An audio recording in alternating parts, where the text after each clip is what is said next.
alors. J'ai encore raté. Oh oui! Mais ça va pas, non? Oh, excuse-moi, j'essaie de graver un dessin dans une pomme de terre. Attends, je vais t'aider. J'adore faire ça.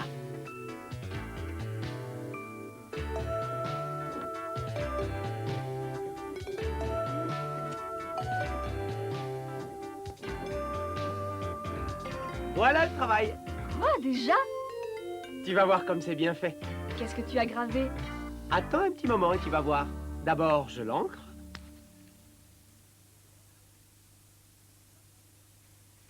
Et puis, je la presse. Ta lettre est à l'envers. Oh non, j'aurais dû la graver dans l'autre sens. Hein? Tu es peut-être un super graveur, mais comme imprimeur... Ben justement, à propos d'imprimerie, est-ce que tu sais qui en est l'inventeur? Non, j'en sais un bout sur l'écriture, sur les hiéroglyphes, mais sur l'imprimerie... Est-ce que c'est pas Gutenberg? Mais demandons à Ordi. Ah ben oui, c'est malin.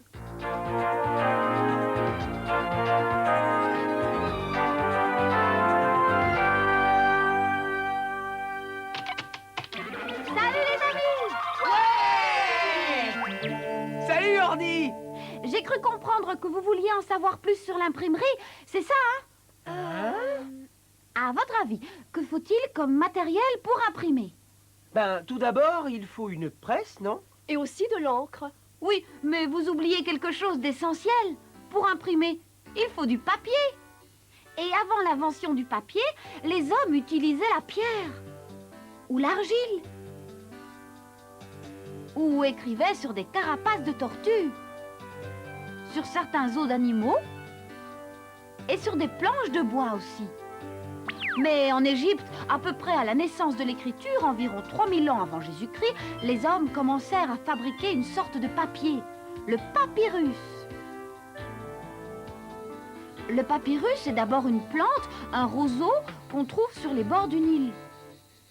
Les Égyptiens découpaient la tige des papyrus en bandes, les disposaient sur une pierre, les battaient pour les attendrir, ensuite disposaient une seconde couche perpendiculairement, les arrosaient d'eau et pressaient le tout sous une lourde pierre. Puis laissaient sécher au soleil. Et voilà, c'est fini, le papyrus est prêt. Et c'était beaucoup plus facile à fabriquer que le papier. Saviez-vous que le mot papier vient du mot papyrus? Ah bon? Mais qui est l'inventeur du papier alors? C'est un Chinois, Cai Lun. Il vivait au IIe siècle et inventa le papier pour les besoins de l'administration. Mais comment le fabriquait-on, Ordi? Les Chinois prenaient des morceaux d'écorce et des bouts de tissu qu'ils broyaient finement dans un mortier. Ils y ajoutaient de l'eau pour obtenir une pâte recueillie ensuite à l'aide d'un tamis. Oh, ce n'est pas très différent des principes de fabrication du papier d'aujourd'hui. Oh! Et ce sont également les Chinois qui eurent l'idée d'imprimer des livres avec des blocs de bois. Waouh! Super, ces Chinois! Et c'est vers le 9e siècle qu'ils mirent au point cette technique. Ils gravaient les textes sur une planche de bois, enduisaient d'encre les caractères en relief et passaient ensuite une feuille de papier dessus. C'est ce que j'essayais de faire. C'est juste. Et voici l'un des très rares exemplaires imprimés d'un texte sacré bouddhiste qui soit arrivé jusqu'à nous. Mais finalement, quand et comment se développa l'imprimerie en Europe? Ben justement, j'allais t'en parler. Nous voici à Mayence, en Allemagne, au XVe siècle. Nous allons rencontrer l'homme qui inventa véritablement l'imprimerie. C'est lui, c'est Johannes Gutenberg. Gutenberg était un extraordinaire artisan qui avait étudié la mécanique, l'horlogerie et l'orfèvrerie en France, en Hollande et en Allemagne.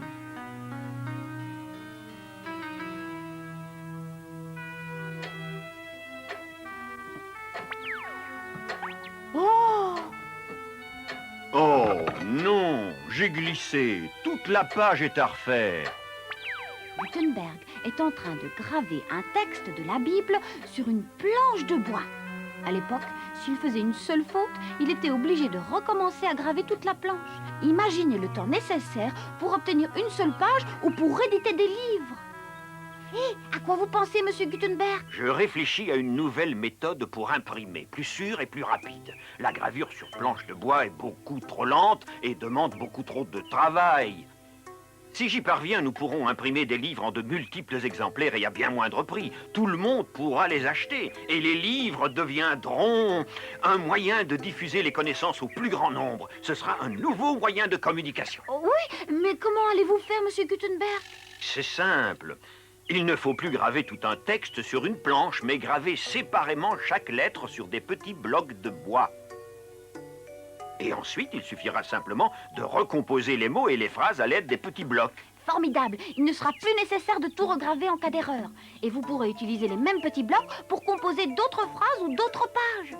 Votre idée est géniale, monsieur Gutenberg. En utilisant des lettres préexistantes, nous gagnerons un temps fou et pourrons certainement imprimer des livres à de multiples exemplaires. Eh bien, quand commencez-vous? Ah, pour mener à bien un tel projet, il me faudrait beaucoup d'argent. Il me faudrait un vaste atelier et réunir des ouvriers compétents. Ah oui, je comprends. Gutenberg dut attendre plus de 10 ans pour réunir l'argent nécessaire à la réalisation de ses projets. Et c'est à Mayence, sa ville natale, qu'un riche banquier du nom de Johann Fust entendit parler du projet de Gutenberg et se décida à le soutenir. Ah, bonjour, monsieur Fust. Alors, Gutenberg, comment vont nos affaires? Ah, bonjour, monsieur Fust. Comment avance notre projet? Vous arrivez tout juste. Pour les premiers essais, tout est prêt. Ah, je suis impatient. Voici la presse utilisée par Gutenberg. Il avait transformé une presse à vis utilisée par les vignerons. Eh bien, voilà. Tout est en place, nous pouvons commencer.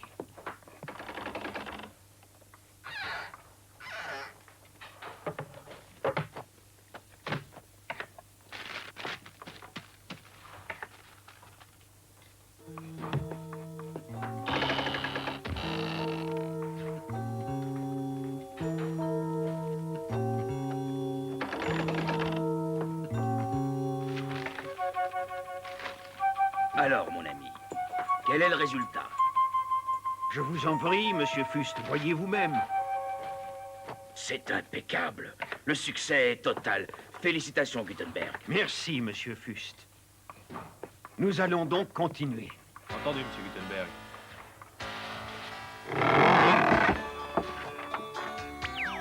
Ce procédé mis au point par Gutenberg s'appelle la typographie. Il consiste à assembler des caractères de l'alphabet pour former des mots et des phrases. Allez, Ordi, tire-toi de là. Tu les gênes. Oh!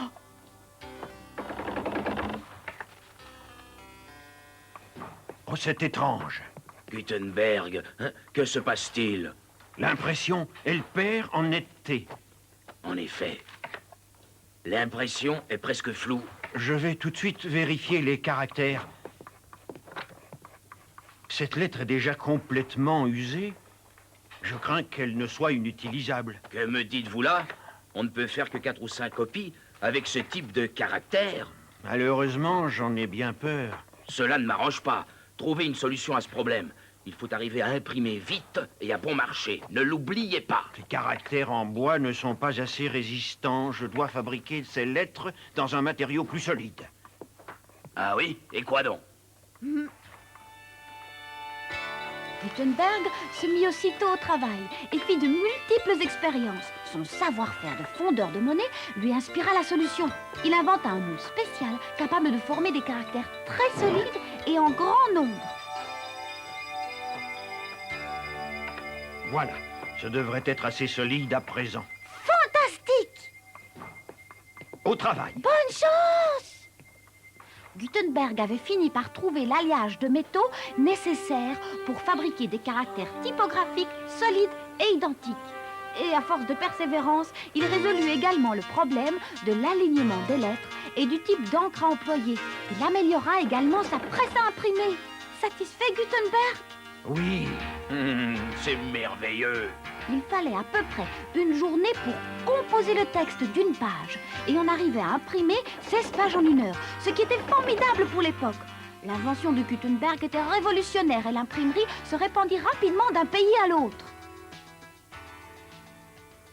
Cette invention allait favoriser l'échange des idées et allait grandement contribuer au développement de la communication.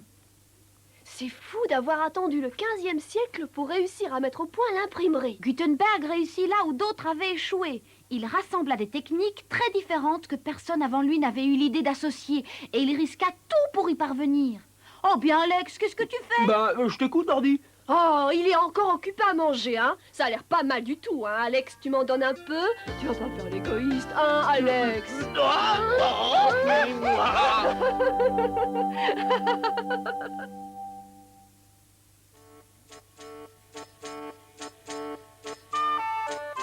En Europe, avant l'invention de l'imprimerie, la plupart des livres étaient reproduits à la main, c'est-à-dire calligraphiés et souvent très joliment illustrés. Il fallait plusieurs mois à un copiste pour achever un livre et donc le nombre d'exemplaires était forcément réduit. Ce n'est qu'au XIVe siècle que la gravure sur bois, inventée par les Chinois, se développa en Europe, servant surtout à l'impression de cartes à jouer ou d'images religieuses. Calligraphie, gravure sur bois. C'était vraiment très difficile de faire un livre en ce temps-là. Oui, c'est vrai, et les livres étaient aussi très chers. Seuls les hommes d'église et les gens très riches pouvaient les acquérir. Mais vers 1450, Gutenberg inventa l'imprimerie, ce qui révolutionna la diffusion des connaissances. On pouvait éditer des livres à de très nombreux exemplaires. Et de plus en plus de monde pouvait s'en procurer à moindre prix. On publia d'abord la Bible, puis d'autres ouvrages religieux, puis des grammaires, des œuvres classiques, ensuite des livres d'histoire, des livres scientifiques, philosophiques, et cela dans toute l'Europe.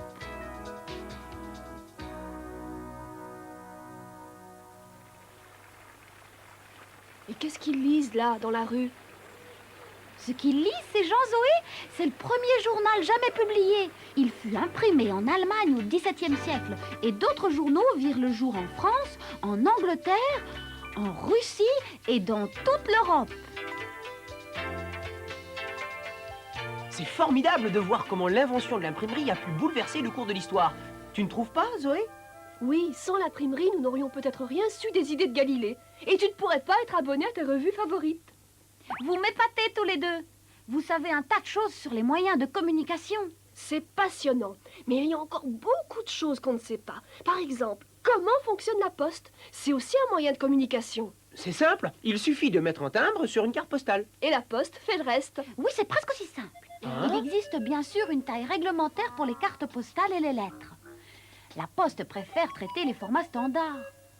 Mais le principe de base de toutes les postes du monde, c'est bien sûr de faire payer une taxe par l'expéditeur, en fonction du poids et du volume, et bien sûr de la destination. C'est formidable. Il suffit de mettre un timbre sur n'importe quoi, sur tout ce que tu veux envoyer, et ce sera expédié aux 4 coins du monde. C'est super! Mais dis donc, Ordi, qui a inventé cet ingénieux et simplissime système? C'est le Britannique Rowland Hill. Roland Hill? Oui, c'est le père du service postal moderne. Si vous voulez, on pourrait faire un petit voyage au 19e siècle et aller à sa rencontre. Ça vous dirait, hein? Ah oui, bien sûr! J'adore ça. Suivez-moi. Et hop, let's go!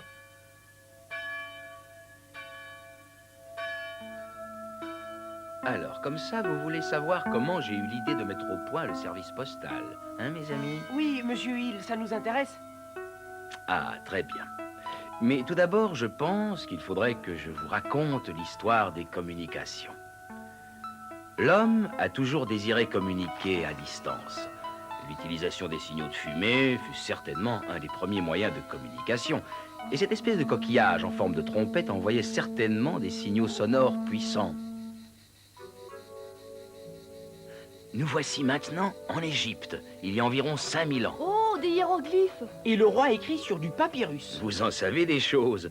Et l'utilisation de cette écriture et du papyrus conduisit naturellement à vouloir envoyer des missives. Le roi confiait son message à un messager qui se dépêchait d'aller le porter.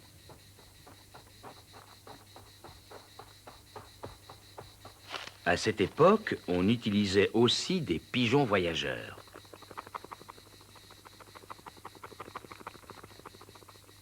Les Romains, eux, construisirent un très bon réseau routier pour pouvoir contrôler leur vaste empire. Et ils établirent, comme Charlemagne en reprit l'idée plus tard, de nombreux relais qui permettaient aux lettres d'être acheminées à de très lointaines distances par de multiples messagers à cheval qui pouvaient se relayer. Un message qui parvenait en 10 jours à bon port, grâce au système des relais, aurait mis 3 mois transporté par des hommes à pied.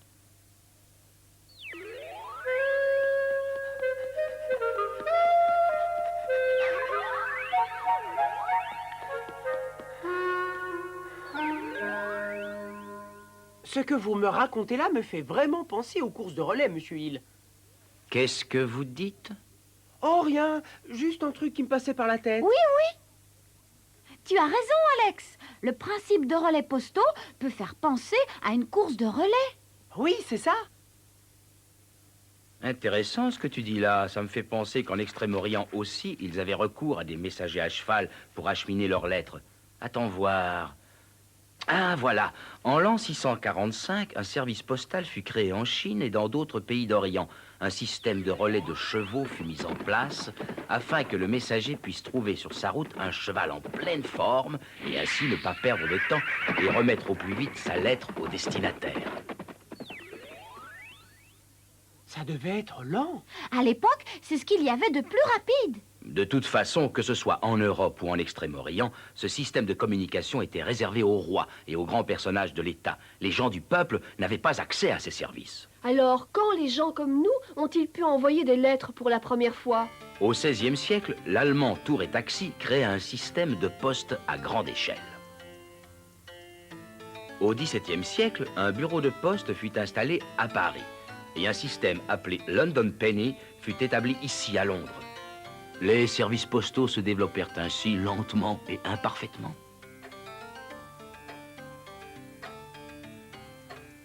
Quelle vilaine écriture! Ce n'est pas par hasard, mon cher Alex.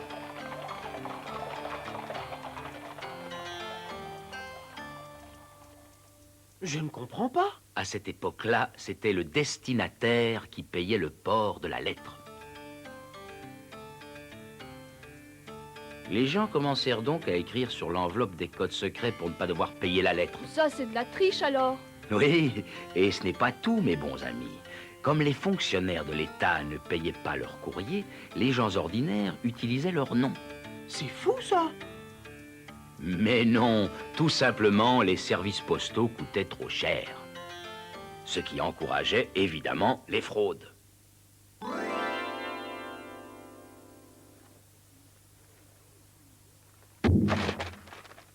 Et heureusement, les amis, Roland Hill eut une idée. Moi, je considérais que le service postal devait être à la portée de tous et pas seulement d'une petite élite de fonctionnaires et d'hommes et de femmes très fortunés.